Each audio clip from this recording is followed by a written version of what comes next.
Hi, it's Carla from Mogo Pomo. Today I just wanted to do a quick little chat about needles and some of the stuff I have in stock, some books that I've been enjoying, some of my favorite needles, and a little project that I'm kind of excited about.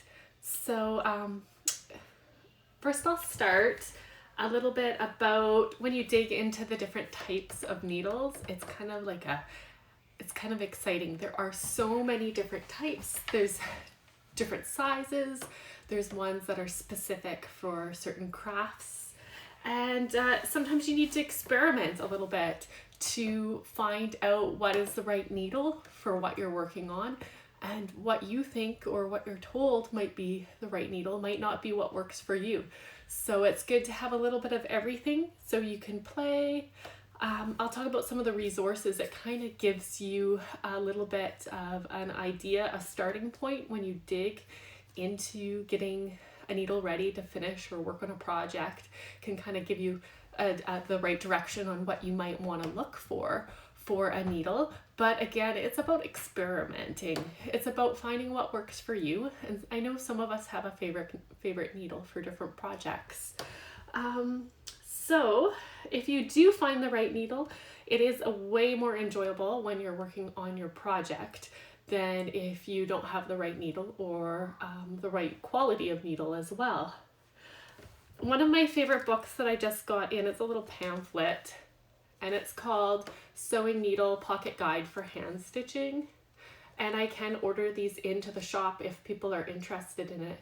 It kind of gives you some general information.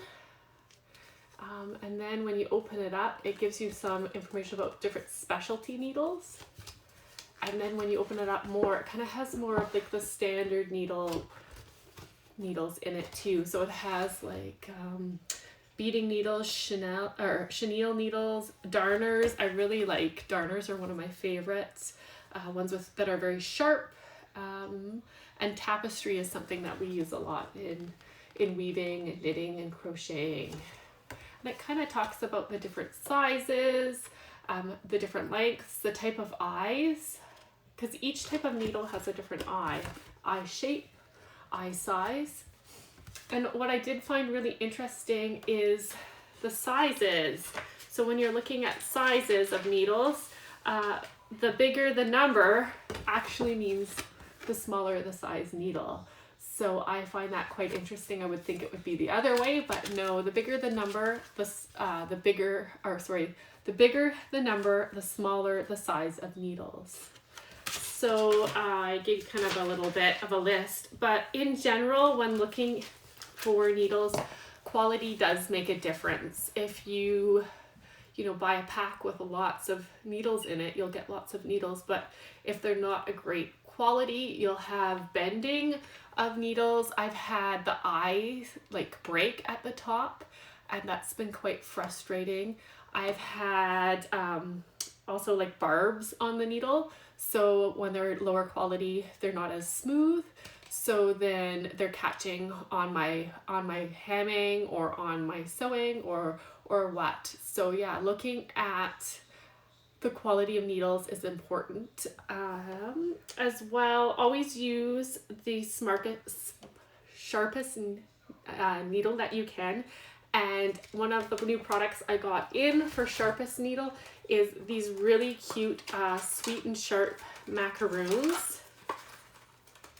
And I like to sharpen my needles. I was using sandpaper before, but then I saw these. They're by Clover, and they are just adorable. And so you can sharpen your needles before, they're little macaroons, before you use them. And then you're using with the sharpest needle possible, then your project is going to go a lot smoother. And what's great about it as well is it has a magnet in it. So it also works as a needle keeper or needle minder beside whatever you're working on.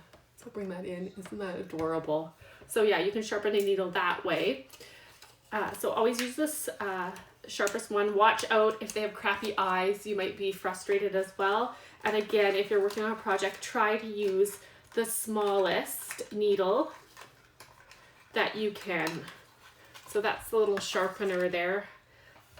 And one other thing I'd like to talk about is just some of the other books that I've been kind of enjoying that talk a little bit about needles. And one is something popular right now is Shishiko. So we have this book in stock. So it talks a little bit about the craft, talking about designs, as well as what I like at the back is they have a whole bunch of designs in the back that you can photocopy and try to use for sure. They talk a little bit about the history of it. It's just a great little pocket guide. I'm very happy that to have read it and to have it in stock. So I'll bring that in if you want to check that out. I take lots of books out from the library, and recently I took out this Mend book, and I'll put some links in my link if you want to check out some of the books I've been talking about. This one you can get from the Chinook Library. I really enjoyed reading it. There's lots of information about mending and stitching, and it has a really great needle guide talking about different projects and different things that you should have in your mending or sewing kit. So again, I'll put some of these links on there. But again, yeah, this is a really cute little book, and it has a great little guide about choosing the right needle. Another one that some of you might have at home or you might be able to find at the used store is the Vogue sewing book. It's quite big. I found it at one of the used stores, and it's a great little guide to have. And it has a great little chart as well on page 168 talking about different needles. It has a little picture of some of the different needles in it, talking about dressmaking needles, specialty needles, and it also has a little needle and thread use guide, which is a great little thing to have. It's a great little thing to have if you're working on some projects. You can look and see what type of fabric you have, what type of hand needle. It also has machine needles, and then it talks a little bit more about the fabric weight and type. So that's a great little guide in there. And again, you may be able to find this probably quite reasonably priced at a used bookstore or at a used store, because I think it was quite popular. And it may not be the newest one, but again, it has a really great guide in it. And then two other mending books that I really liked lately is this Mending Matters book. This Mending Matters book. And this Mending Life book. So again, I'll put those links if you click under my profile, or if I post the video on Facebook or on YouTube afterwards, I will put those book lists in the comments as well. So I'll talk a little bit about my favorite needles that I personally have, and then I'll talk a little bit about some of the other stuff that I have in stock. So I was really lucky to find these beautiful needles at a store in Vancouver, and they're bone, and they're just gorgeous. There's a bunch of different sizes. So these I really like having. Not only are they gorgeous, they're nice and big and thick. So if you're a weaver or doing large chunky knits or crochet, they are great to have. I'm just gonna give a little wave to a few of those people that are following and watching. Hello, thank you for joining. Something similar that I have in stock to those bone needles that I have in my stash are these beautiful bamboo blunt needles. They've been really quite popular. I've really liked these, especially for weavers and knitters, crocheters, is you can use them on your loom to do different techniques, or to finish like chunky stuff, like kind of almost use them as a shuttle. So if you're doing some like hand designs and you're weaving, or chunky crochet or knitting, those are great. And they're very similar size to the bone ones that I personally have. So darning needles are usually quite sharp, long. Again, I said they were different sizes, and I really like either Shishiko needles or darning needles for when I'm like finishing my tea towels, and they're got like a decent size eye if you're gonna finish with sewing thread, or I usually use 2/8 when I'm hemming. So it has a nice size eye on it, and it's not overly sharp, but sharp enough that I can get under and in the warp and weft threads to do a nice hem. So that's like a style of darning needles. Shishiko needles, so we have a couple different ones in stock, are quite the same. And so those would be great, like if you were doing some hemming on your tea towels, or if you were doing some like needle stitching as well. Like that's what I've been kind of playing with lately, is those are great sizes. They have a decent size eye, they're quite sharp, and a good length for finishing or doing some stitching. So again, we have those in stock if you need them.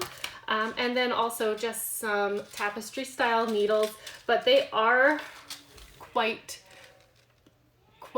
larger or smaller than a big chunky tapestry needle, and those are great. They have more of a blunt end. So tapestry needles usually have a blunt end, where darning needles or just regular sewing needles have a sharper end.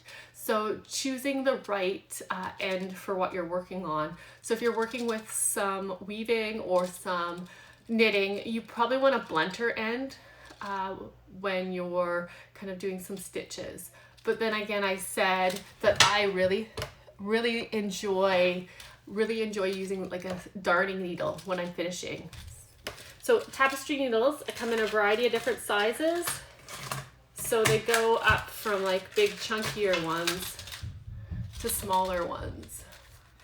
So lots of different selection on needles. Once you like dive deep into it, there are so many different types and sizes, and it's really having some good quality selection in your needle stash, so you have, when you're working on a project or finishing a project, the right needle for what you're working on, to reduce your frustration, to treat your fabric the right way, and just to enjoy what you're working on.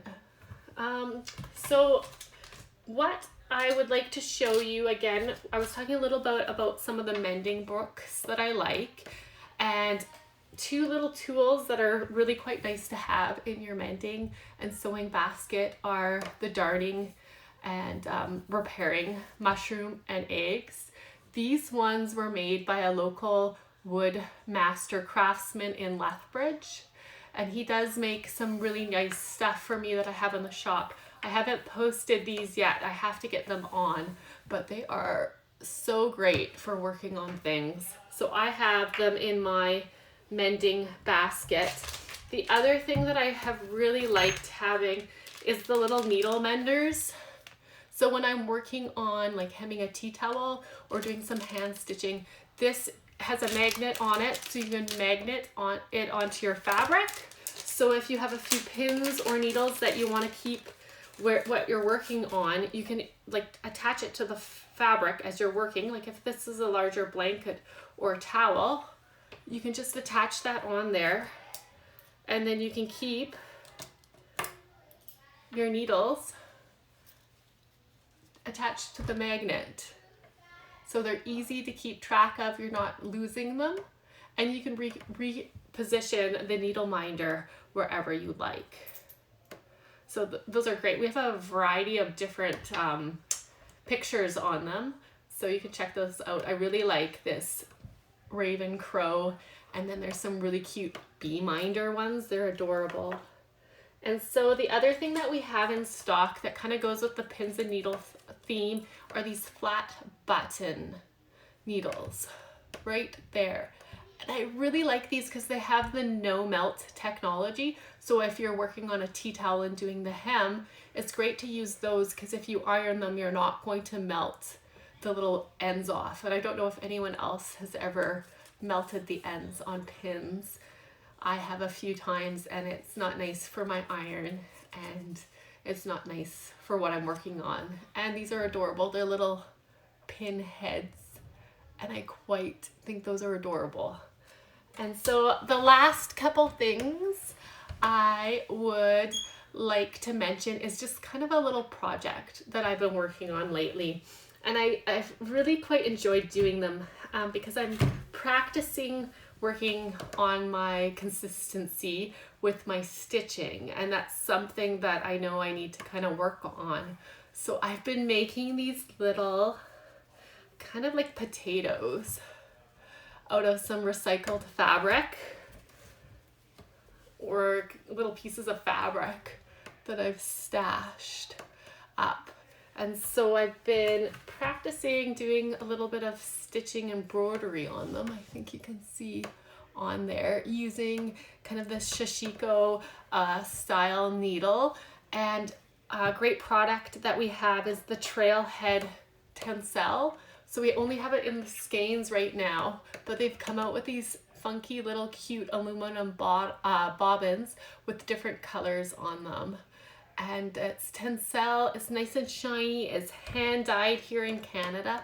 And I think it's actually looking very, very gorgeous on some of the little ones that I'm working on. So these little potato things, here's, so with them, what's also great, and this is why not only am I practicing and using some of the needles and techniques, they also are really cute pin cushions once you're done. I filled them with sand, and some people have said that sand is great to have in a pin cushion because it kind of helps keep your needles sharp. And so I've been filling them with sand, but they'd also make really great little paper holders, or just little things that you can put on your table or shelf as little decorations. And I'm really loving the recycled denim. And then I've put some stitching on them, and again, that's with the Trailhead Tencel skeins. We have a variety of them online in a variety of different colors, and they're great for weaving. And then you have some little scraps of thread left over from your project to work on some stitching. And what I'll do is I used this online tutorial, and also it has a template. So I'll put that in my profile link that you can go and you can find the link to this. And so I'm not a huge machine sewer, but I was able to accomplish 3 of them so far. And I filled them with sand, so I have the 3 that I've done. I'm going to be using them as pin cushions and little paper holders now that we're opening the windows and paper is going everywhere. And so I'll put some of the links about some of the books and some of the needles, as well as the link to the template and video for that fabric egg pin cushion, whatever you want it to be, in case some of you want to practice some of the techniques. And if you have any questions or want any more information, feel free to send us a message on Instagram or Facebook, or send us an email. And thank you so much for joining. I'll see if anyone has any questions out there. But I've quite enjoyed learning a little bit more about needles, and I'm sure I'm going to read a little bit more and learn a little bit more for sure. So everyone, have a great day. Thank you, and I hope you get outside and see some great sunshine.